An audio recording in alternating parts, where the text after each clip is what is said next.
Okay, so are you ready for a deep dive into art? Well, maybe not the art you're thinking of. What do we have today? Today we're going to tackle Marcel Duchamp's Fountain. All right. You know, the urinal. Fountain. Yeah, I guess it's the art world's favorite prankster. This one little piece that's made people rethink, like, the meaning of art for Right. over a Yeah. century. Exactly. And we've got your Wikipedia excerpts and that Fountain essay that you sent me. Yeah. Let's unpack this. Why is this seemingly so simple? I mean, it's a urinal. Right. Well, that's the brilliance of it, though, isn't it? Back in 1917, when he submitted it to, the Society of Independent Artists, he was really trying to make a statement, right? I mean, this is a group their whole thing was, we'll show anything as long as you pay the fee. Oh, I can just imagine. Everyone's milling about expecting, I don't know, like paintings and sculptures, and then bam, a urinal.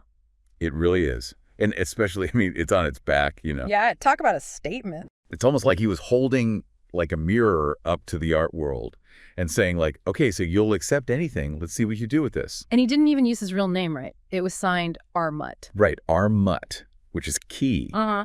The pseudonym is key here because think about it. So back then, the romantic idea of the artist, right? This lone genius pouring their soul onto the canvas.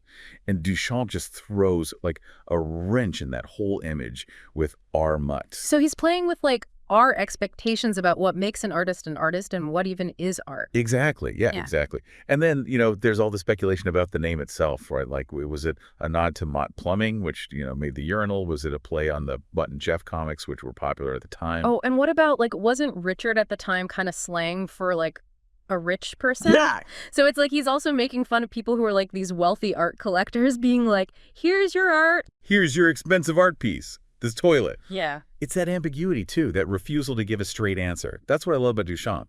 He just wanted to, like, spark debate, He wanted to get people thinking, make them question their assumptions. And boy, did he ever. But before we get into all that, because it really did like rock the art world, Oh, yeah. what about this whole like ready-made thing? So the ready-made is actually one of Duchamp's, I think, most important contributions because he takes these everyday objects, right, like things that are mass-produced, and simply by putting them in a gallery setting, elevates it to the status of art. So he's saying like art doesn't have to be like, skillful brushstrokes or whatever. Like, you know what I mean? Yeah. Chiseling away marble. Exactly. And again, for the time, this is like incredibly radical because he's basically throwing open the doors for artists to use all sorts of materials approaches that were like previously unthinkable. Yeah, and it's not just, would you say it's more than materials though? Like there's a deeper message, I feel like. Absolutely. Yeah. Yeah. Duchamp's not just trying to be shocking, although he clearly succeeds at that. He's really trying to question, like, the foundation of art itself. Like, who decides what art is? What makes something beautiful or valuable? Is it the object, or is it the context in which it's presented? It's like he's giving us permission to question everything we thought we knew about art. Precisely. Yeah. And that is incredibly powerful because he's not telling us what to think.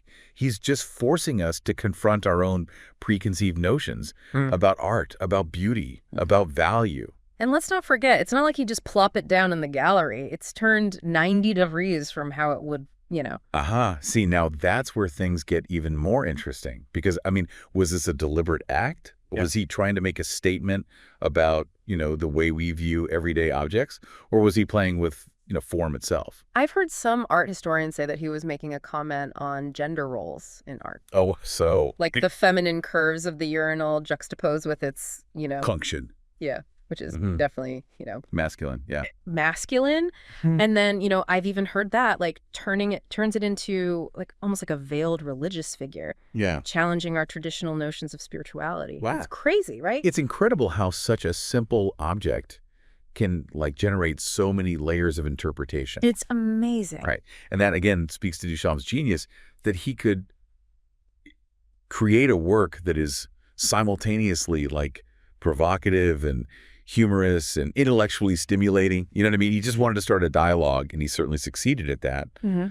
But to really understand, like, the impact of Fountain, we kind of need to, like, understand, like, the world that he was disrupting. Yes, Yeah. exactly. So we've got this urinal turn art, and it's like challenging everything. But what was even going on back then that made this such a big deal? Oh, it's funny you should put it that way because it's the early 20th century, right? Like, so you've got, Impressionism and Cubism have kind of shaken things up a bit. But for the most part, right, you still have this focus on kind of traditional aesthetics, like the artist's hand creating something beautiful, creating something moving, Yeah. And then Duchamp comes in with Fountain. It's like, hold my beer. Right, like watch this. Exactly. Yeah, I mean, it's like, it's not an exaggeration to say that Fountain was like a grenade, just tossed right into the carefully curated garden of the art world. And suddenly everything's up for grabs. The whole definition of art is like on the table. Which I'm sure didn't sit well with a lot of people. Oh, yeah. I mean, can you imagine? Okay, so you're a sculptor, right? You spent years, decades honing your craft, right? And then suddenly this ready-made urinal is calling into question like the very core of your kind of artistic identity. I mean, talk about an existential crisis, right? Yeah. Talk about an existential crisis.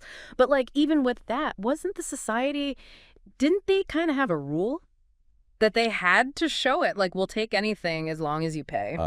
Yes. Well, see, the irony is delicious because they technically, they didn't reject it outright. Right. What they did is they tried to kind of like hide it away during the exhibition. Oh, really? Yeah. Almost like they couldn't quite like stomach the implications of their own kind of open door policy, It's like Fountain was calling out kind of a blind spot in how they thought of themselves. Exactly. It's like they were saying, yeah, we're open to anything. But then Duchamp calls their bluff. And suddenly it's like, wow, maybe not. But that's the thing, right? That's the ripple effect of Fountain. Yeah. Because it forced this reckoning, not just with like what art could be, but with the very institutions and the gatekeepers who claim to kind of, define it. And of course, this being Duchamp, it doesn't end there, right? I think what makes Fountain even more fascinating is like how people have reacted to it in the years since, Yeah, tell me about this. I want to hear about all the kind of almost like the performance art around this. Oh my gosh, where do we even begin? I mean, you've got artists like literally urinating in it. What? At MoMA, at the Tate Modern, each claiming to be part of Duchamp's legacy. You've got, the infamous hammer attack at the Pompidou Center in 2006. It's like, I don't know, it's like Fountain is this weird, like, lightning rod for artistic expression or maybe just plain mischief. It's like this weird self-fulfilling prophecy. Like he kind of questioned it. And so now it's like everybody else is, they're like, well, I'm furthering the art. Exactly. And it all kind of loops back, which, I mean, that's the mark of a true, like, game changer, right? He didn't just create a single piece of art. He created, like, a concept, right? Conversation starter that's still, like, echoing, long after his death. It's true. Why do you think people have such strong reactions, though? Is it just, like, the audacity of it or just, like, I don't know, the fact that you have to, like, really confront? Yeah, it's uncomfortable. It's like you're uncomfortable. I think it's a bit of both. I think Duchamp really tapped into something like really fundamental about how we perceive and interact with the world around us. Like he challenged us to question our assumptions, right? To embrace ambiguity, to find beauty in the unexpected. And for some people, that's a very, very unsettling experience. Yeah. But let's like zoom out for a second, okay? Yeah. Let's say like hypothetically, Duchamp's alive today, right? Right. What do you think he would make of Fountain's legacy now? Oh, that's a good question. Right. I mean, you've got this urinal that was once hidden away in an exhibition, and now it's like, this celebrated piece of art history. It's displayed in museums. It's sold for millions of dollars. Has it become kind of part of the very establishment that it was, like meant to challenge? Right. It's almost like the ultimate irony. Yeah. Like the urinal is now the establishment. Yeah. Would he be amused? Would he be horrified? I think knowing Duchamp, he would probably be a little bit of both. But that's part of the beauty of his work, right? Like it keeps us guessing, it keeps that conversation going. There was something you said, you'd mentioned, I think it was in the Continent essay about how Duchamp really rejected that whole idea of the artist as like the lone genius. Oh, yeah. And especially, I mean, when you think about the fact that he signs at our Mutt, it's almost like he's saying that it's not even like he's trying to take himself out of it as if to say, like, it's not about me and this creation. It's about what it's doing, what it's provoking. Exactly. And for that time, I mean, he was so ahead of his time because think about it. I mean, now these days, right, you've got like internet memes. You've got this whole remix culture where like authorship is so like it's blurry, But Duchamp was already grappling with those ideas like back in 1917. Yeah, so it's not just even like what art is. It's like what is the role Exactly. of the artist The role of the artist, yeah, what are they doing? in society? Right. Like he's like, it's not about me. Exactly. It's not about me. It's about you. It's about you and how you interpret this. Exactly. Exactly. And that's incredibly, like, I don't know, you think about it, it's almost like democratic Yeah. in a way, because he's not trying to like spoon feed you, meaning right. He's just like, here it is. You find it. You figure it out. Yeah, Yeah. figure it out. Which, I mean, it brings us back to that question, right? Like, has Fountain become sort of too establishment? Right. Even with its, I mean, let's face it, with its millions of dollars and its place in art history, Yeah. I kind of still think, like, no. Really? Because I think every time somebody encounters it, right, Yeah. whether they're seeing it in a museum or they're, like, reading about it in a textbook, like, that same spark, that spark of questioning, that spark of, like, challenging norms, it's still there. It's like he planted a seed or something. He did. And it's still like, it's almost like still growing and changing. People are still having the same arguments, but like, 100 years later. Exactly. And I think that's a testament, right, to the enduring power of Fountain. That it's not just like a urinal turned art. It's like this symbol, right, of artistic rebellion, this challenge to like think differently, to question everything. So for someone listening, what's the takeaway? Should we all just like go install toilets in our living room and be like, this is art? You mean you don't already? No. Okay, well, maybe. But I think more importantly, like, I think Duchamp's legacy reminds us, right, to be open to new experiences, to question our assumptions, to like, find wonder in the everyday. Yeah. I mean, art is everywhere if we're just willing to like open ourselves to seeing it. It's true. It's like he's saying, like, the world is full of art. Just go find it. Well, this has been an incredible deep dive.